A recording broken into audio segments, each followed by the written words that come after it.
Di tengah hiruk-pikuk Jakarta, sebuah gedung pencakar langit berdiri megah. Di dalamnya, ratusan karyawan bekerja setiap hari, mengejar mimpi dan mengejar jabatan. Tapi ada satu orang yang tidak pernah mengejar apapun selain kejujuran. Namanya Ardi. Setiap pagi, ia datang paling awal sebelum matahari sempat menyapa kota. Bajunya sederhana, tasnya lusuh, tapi semangatnya tak pernah pudar. Baginya, kerja keras adalah doa yang paling nyata. Selama 10 tahun, Ardi mengerjakan tugasnya tanpa mengeluh. Ia tidak pernah mencari muka, tidak pernah menjilat atasan. Yang ia tahu hanya satu, kerjakan yang benar, dan biarkan hasilnya yang berbicara. Yang tidak Ardi sadari, ada sepasang mata yang selalu memperhatikannya dari lantai tertinggi gedung itu. Pak Surya, sang pendiri perusahaan, diam-diam mengamati setiap langkah Ardi selama bertahun-tahun. Suatu pagi, sebuah pengumuman menggemparkan seluruh perusahaan. Pak Surya mengumumkan bahwa ia akan pensiun, dan ia telah memilih seorang pengganti untuk memimpin perusahaan ke depan. Nama yang disebut bukan nama yang diduga siapapun. Bukan Rendra sang direktur senior, bukan pejabat tinggi lainnya. Yang disebut adalah Ardi, karyawan biasa dari lantai 3, yang kini diangkat menjadi CEO baru. Seluruh ruangan membeku. Bisik-bisik memenuhi udara. Ardi sendiri berdiri seperti patung, tidak percaya dengan apa yang baru saja ia dengar. Dunia berputar terlalu cepat di sekitarnya. Di sudut ruangan, seorang pria berdiri dengan rahang mengeras. Rendra, direktur senior yang selama bertahun-tahun yakin bahwa kursi CEO adalah miliknya, kini harus menelan kenyataan pahit bahwa seorang karyawan biasa dipilih menggantikannya. Mega, kepala HRD dan sekutu terdekat Rendra, menatapnya dari seberang ruangan. Tanpa sepatah kata pun, mereka sudah saling mengerti. Ini bukan akhir, ini baru permulaan dari sebuah rencana. Malam itu, Ardi pulang ke rumah kecilnya. Dinda, istrinya, menyambutnya di pintu. Ardi memeluknya erat dan suaranya bergetar saat menceritakan berita itu. Mereka menangis bersama, bukan karena sedih, tapi karena tidak pernah membayangkan hari ini akan datang. Seminggu berlalu. Ardi mulai menjalankan peran barunya sebagai CEO. Ia datang lebih pagi, pulang lebih malam, dan belajar setiap hal yang belum ia kuasai. Ia tahu, posisi ini bukan hadiah, melainkan tanggung jawab besar. Sementara itu, di sebuah restoran mewah di luar kantor, Rendra dan Mega duduk berhadapan. Di antara gelas-gelas wine, mereka menyusun rencana untuk menjatuhkan Ardi. Bagi mereka, CEO baru ini harus disingkirkan, apapun caranya. Rendra mengenal kelemahan terbesar dunia korporat, yaitu skandal. Satu rumor saja bisa menghancurkan reputasi yang dibangun selama bertahun-tahun. Dan skandal yang paling merusak adalah skandal yang melibatkan seorang wanita.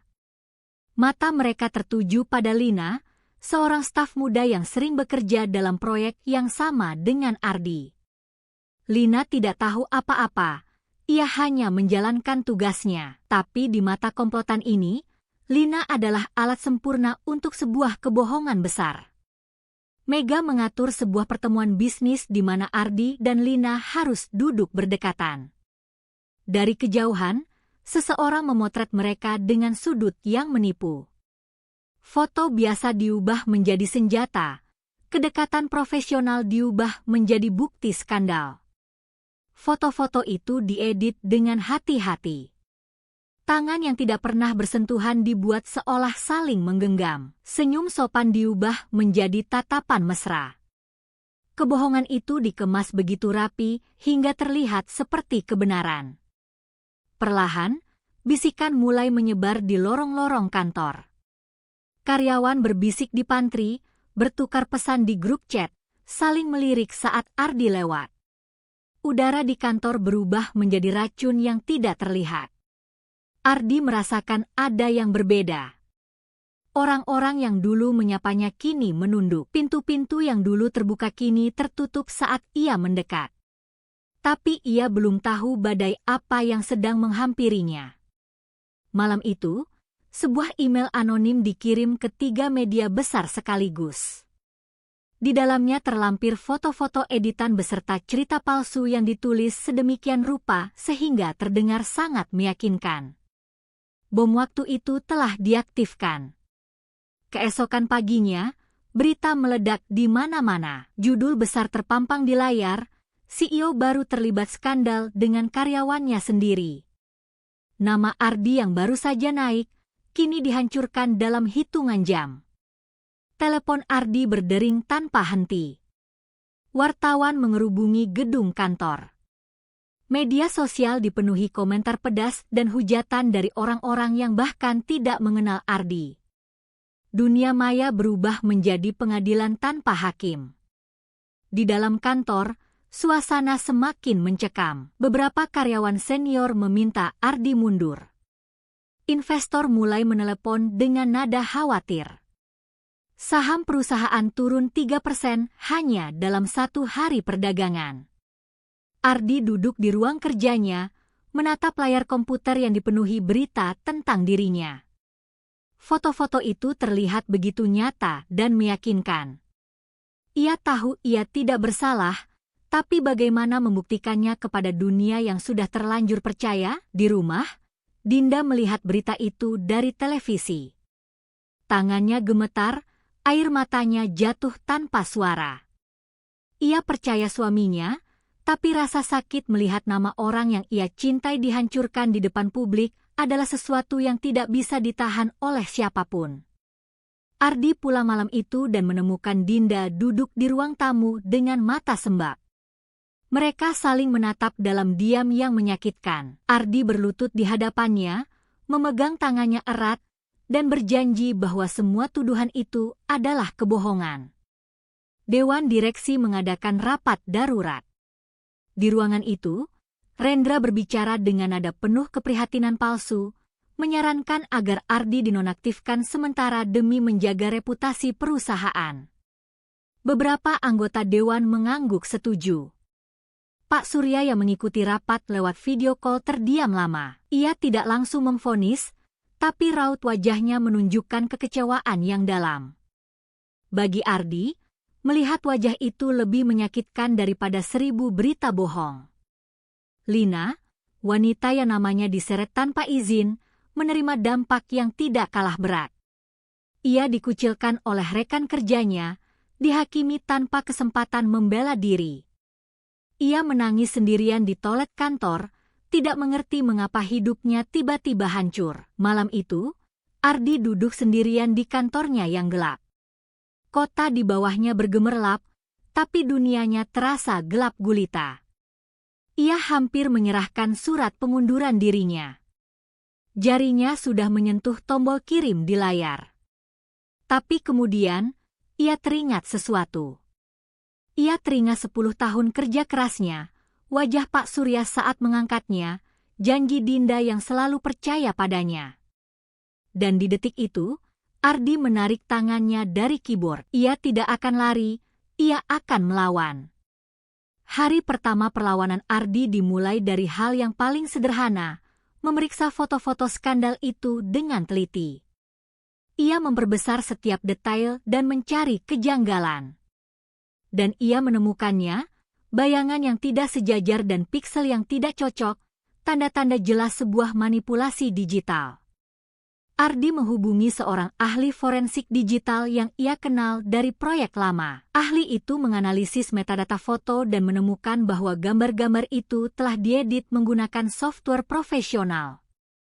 Waktu pengeditan tercatat hanya 2 hari sebelum berita muncul. Petunjuk berikutnya datang dari email anonim yang dikirim ke media. Ardi bekerja sama dengan tim IT perusahaan, dan mereka berhasil melacak IP address pengirim. Alamat itu mengarah ke satu lokasi, yaitu jaringan internal perusahaan mereka sendiri. Ardi meminta akses ke rekaman CCTV kantor selama sebulan terakhir. Di antara ratusan jam rekaman, ia menemukan sesuatu yang membuat tangannya mengepal. Rendra dan Mega terlihat bertemu diam-diam di parkiran bawah tanah, berkali-kali, selalu di luar jam kerja. Dalam salah satu rekaman, Mega terlihat menyerahkan sebuah amplop coklat kepada seseorang di luar gedung. Orang itu adalah fotografer yang mengambil foto-foto palsu. Rantai kebohongan itu mulai terurai satu persatu. Tapi Ardi membutuhkan lebih dari rekaman bisu. Ia membutuhkan saksi. Dan saksi itu datang dari tempat yang tidak ia duga, seorang karyawan junior bernama Fajar, yang secara tidak sengaja mendengar percakapan Rendra dan Mega di restoran malam itu. Fajar datang ke ruangan Ardi dengan tangan gemetar dan suara terputus-putus.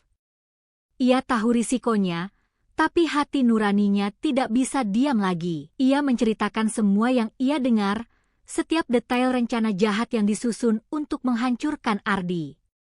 Ardi mengumpulkan semua bukti, mulai dari hasil analisis forensik digital, rekaman CCTV, pelacakan IP, hingga kesaksian Fajar. Ia menyusunnya menjadi sebuah dokumen yang rapi dan tak terbantahkan, seperti puzzle yang akhirnya menemukan potongan terakhirnya. Ardi menemui pengacaranya dan meminta nasihat hukum. Pengacara itu mengkonfirmasi bahwa bukti-bukti yang dikumpulkan Ardi cukup kuat untuk membersihkan namanya, dan bahkan untuk menuntut para pelaku secara hukum. Dengan hati yang tenang dan pikiran yang jernih, Ardi mengirim satu pesan ke seluruh anggota Dewan Direksi. Isinya singkat, rapat darurat besok pagi, dan semua wajib hadir tanpa terkecuali, termasuk Rendra dan Mega. Pagi itu, ruang rapat di lantai tertinggi dipenuhi wajah-wajah tegang. Seluruh anggota Dewan hadir, termasuk Pak Surya yang datang langsung untuk pertama kalinya sejak pensiun. Rendra dan Mega duduk dengan wajah datar, belum mengetahui apa yang menanti mereka. Ardi berdiri di depan layar besar. Tanpa basa-basi, ia menampilkan foto skandal yang beredar di media. Lalu di sebelahnya, ia menampilkan foto asli sebelum diedit. Perbedaannya terlihat jelas, tangan yang didekatkan, latar yang dimanipulasi, dan cahaya yang tidak konsisten. Ruangan membisu. Ardi melanjutkan dengan menampilkan hasil analisis forensik digital, termasuk metadata foto yang membuktikan pengeditan dilakukan menggunakan software profesional, lengkap dengan cap waktu tepat 2 hari sebelum berita muncul. Kemudian, Ardi menampilkan hasil pelacakan IP address dari email anonim yang dikirim ke media. Alamat itu berasal dari jaringan internal perusahaan, tepatnya dari lantai tempat Mega berkantor. Wajah Mega mulai berubah pucat. Layar berganti menampilkan rekaman CCTV. Rendra dan Mega terlihat jelas bertemu diam-diam di parkiran bawah tanah kantor. Mega menyerahkan amplop kepada fotografer yang sama.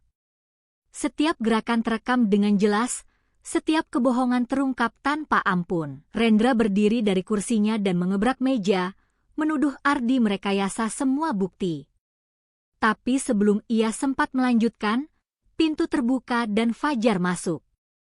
Karyawan muda itu bersaksi dengan jelas tentang percakapan yang ia dengar, di mana Rendra sendiri menyusun seluruh rencana fitnah. Mega mencoba membela diri dengan mengatakan bahwa ia hanya menjalankan perintah. Tapi kata-kata itu justru menjadi pengakuan yang menghancurkan posisi mereka berdua. Ruangan kini dipenuhi kemarahan dan rasa muak dari seluruh anggota dewan. Pak Surya berdiri perlahan. Suaranya tenang tapi berat. Ia menyatakan bahwa bukti-bukti yang ditampilkan Ardi tidak menyisakan keraguan sedikit pun, dan keputusan harus diambil hari itu juga tanpa penundaan. Dengan suara bulat, Dewan Direksi memutuskan untuk memecat Rendra dan Mega dengan tidak hormat. Semua hak dan tunjangan mereka dicabut sepenuhnya. Kasus ini akan dilanjutkan ke jalur hukum atas tuduhan pencemaran nama baik dan sabotase perusahaan. Rendra berdiri dari kursinya tanpa mengangkat wajah. Mega berjalan di belakangnya dengan langkah berat. Pintu ruang rapat tertutup di belakang mereka, dan bersamanya, tertutup pula karir yang mereka bangun di atas pondasi kebohongan. Berita tentang terungkapnya konspirasi menyebar lebih cepat daripada fitnah itu sendiri. Media yang dulu menghancurkan nama Ardi, kini berlomba-lomba memberitakan kebenaran. Judul besar berganti, dari skandal menjadi konspirasi yang gagal. Ardi mengadakan konferensi pers di lobi perusahaan. Dengan tenang, ia menjelaskan kronologi peristiwa dari awal hingga akhir. Ia tidak menunjukkan kemarahan, hanya fakta. Dan fakta itu berbicara lebih keras daripada emosi manapun. Setelah konferensi pers, Ardi melakukan satu hal yang tidak diduga siapapun. Ia mendatangi Lina secara pribadi dan meminta maaf karena nama Lina terseret dalam skandal yang bukan kesalahannya. Ia berjanji bahwa perusahaan akan melindungi reputasinya sepenuhnya. Lina yang selama berminggu-minggu hidup dalam ketakutan dan pengucilan, akhirnya bisa bernapas lega. Air matanya jatuh, bukan karena sedih, tapi karena lega bahwa ada seseorang yang peduli dengan keadilan, bahkan di saat keadilan itu tidak populer. Malam itu, Ardi pulang ke rumah. Dinda sudah menunggu di pintu, seperti malam-malam sebelumnya. Tapi kali ini, tidak ada air mata kesedihan. Mereka berpelukan dalam diam yang hangat, sebuah pelukan yang menyembuhkan semua luka yang selama berminggu-minggu menggerogoti mereka. Pak Surya mengundang Ardi makan siang berdua di kafe kecil tempat mereka pertama kali bertemu. Pak Surya tersenyum dan mengatakan bahwa ia tidak salah memilih. Bukan karena Ardi sempurna, tapi karena Ardi tahu cara berdiri tegak ketika badai datang.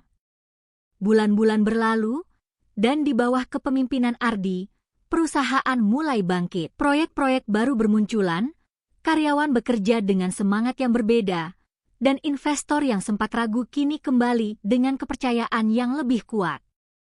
Ardi tidak memimpin dengan kepalan tangan, ia memimpin dengan telinga yang mendengar dan hati yang terbuka. Setiap karyawan, dari level paling bawah hingga paling atas, merasa didengar dan dihargai. Perusahaan bukan hanya tumbuh, tapi berubah menjadi lebih baik. Di sebuah acara penghargaan bisnis tahunan, nama Ardi dipanggil ke podium sebagai CEO terbaik tahun ini. Ia berdiri di sana, bukan dengan kesombongan, tapi dengan rasa syukur yang dalam. Di barisan penonton, Dinda dan Pak Surya bertepuk tangan dengan mata berkaca-kaca. Malam itu, Ardi berdiri di kantornya di lantai tertinggi, menatap kota Jakarta yang bergemerlap di bawahnya. Ia tersenyum, bukan karena kekuasaan atau penghargaan, tapi karena ia tahu, kebenaran memang membutuhkan waktu, tapi ia tidak pernah kalah. Dan tahta yang dibangun di atas integritas, tidak akan pernah bisa diruntuhkan oleh fitnah manapun.